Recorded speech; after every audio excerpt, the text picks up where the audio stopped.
Thom Hartmann here on the best of the rest of labor and economic news.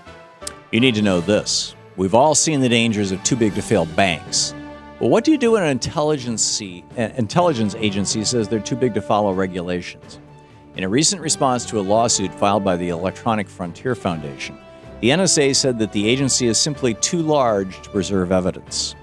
The EFF's lawsuit accuses the NSA of spying on the group's communications, but the NSA is claiming that saving evidence that could prove the EFF's claim would be a massive and uncertain endeavor.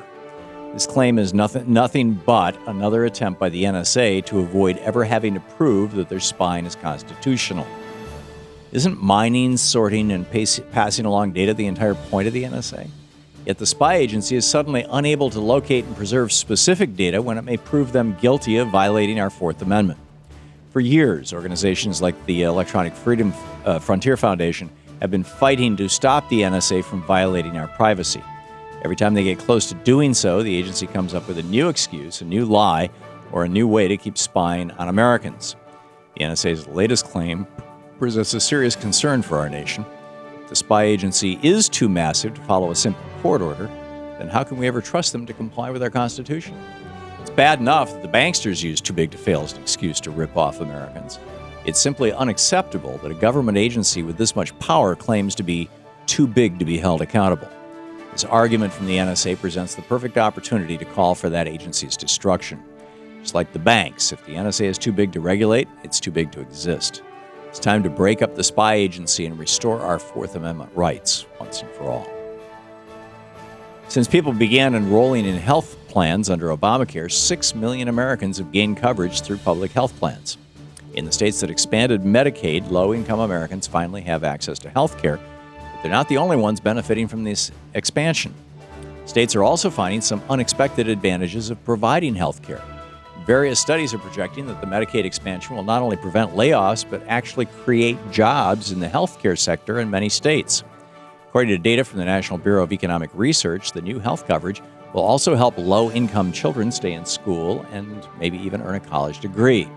The Medicaid expansion is also helping millions of Americans save money on prescriptions and services, which means they have more money to spend on other products, which provides a boost to their local economy.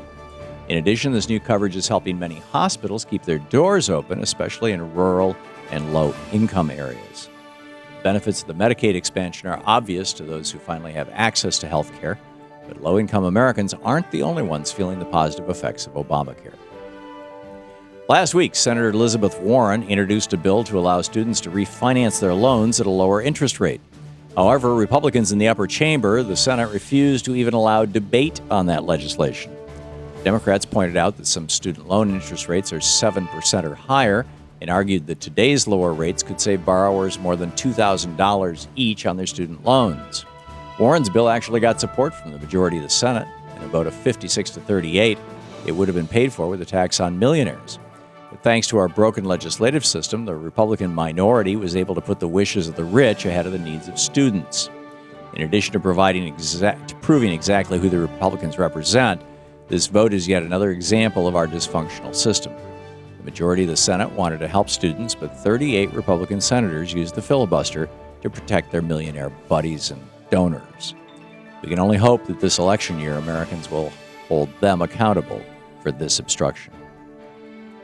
Undocumented students in Florida will soon see a break in college tuition costs. Last week, Governor Rick Scott signed a state-level DREAM Act that will allow undocumented immigrants to pay in-state college tuition. In order to qualify for the lower rate, students must attend school for at least 3 years, graduate from a Florida high school, and apply for college within 2 years of graduation. Governor Scott issued a statement about the new law saying, quote, "Signing this historic legislation will keep tuition low and allow all students who grew up in Florida to have the same access to affordable higher education," end quote. Before this law, undocumented students were forced to pay out-of-state tuition rates, which were often 3 or 4 times the cost of in-state tuition. Although some people discount Governor Scott's support for the legislation as a political maneuver, his motives won't stop this law from benefiting the undocumented students of Florida. And finally, another state has decided that they won't wait on Congress to raise the minimum wage. Last week, Vermont Governor Peter Shumlin signed legislation to give low-income workers a big raise. By 2018, Vermont's minimum wage will increase to $10.50 an hour. which is higher than any other state in the country. At the signing ceremony, Governor Shumlin said, quote, states like Vermont realize that working people can't support their families on the current minimum wage, and we're moving ahead to do the right thing on our own.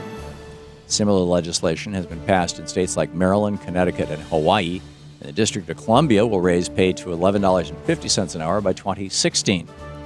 Although these laws all phase in the increases over several years, they show that states are willing to step up and protect workers, even as Republicans in Congress refuse to increase pay by a single cent.